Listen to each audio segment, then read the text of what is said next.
Okay, Assalamualaikum. Ada yang minta saya review hari tu pasal sport rim, tapi saya tak sempat nak review. Yang mana sport rim tu saya beli murah. Saya beli dalam RM600 dan saya cuci balik pakai chemical aircon. Dan sekarang ni rim tu saya dah pakai kat sini. Okay, saiz 20. Dan tayar pun saya dapat murah. Tayar pun saya dapat di kedai tu. WD Rim and Tire dekat Puncak Alam. So Alhamdulillah. So rim ni saya pakai memang perfect, memang sedap.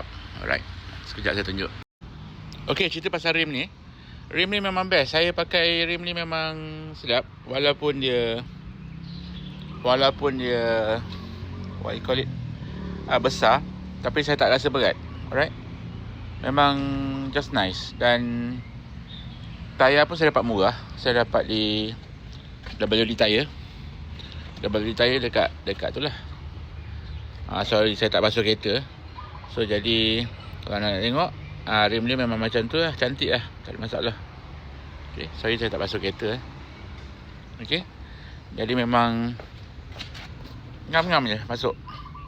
Ada yang kata rim 20 inci tak boleh masuk apa yang mana saiz 245 4520 tak boleh masuk kat Wildfire. Wildfire kena masuk 40 series. Tak ada, sebenarnya boleh je. Tak ada masalah nak corner pun. Semua okey. Semua perfect. Ini pun sama. Saya tak basuh kereta lagi, sorry. Yang ni pun sama. Tengok, anda tengok betul-betul. Dia punya tayar ni 45 series ni. Ada orang kata 45 series tak boleh masuk untuk yang 20 inci. Tapi saya masuk okey je. Yang belakang pun okey je. Tak ada masalah pun. Okey. Empat tayar ni saya beli dengan dia. Saya beli dengan WD Tire. Yang ni saya dapat RM100 je sebiji. Okey. Dia ambil tahun yang baru. Tahun dia tak lama sangat ni. Yang ni tahun dia 2021.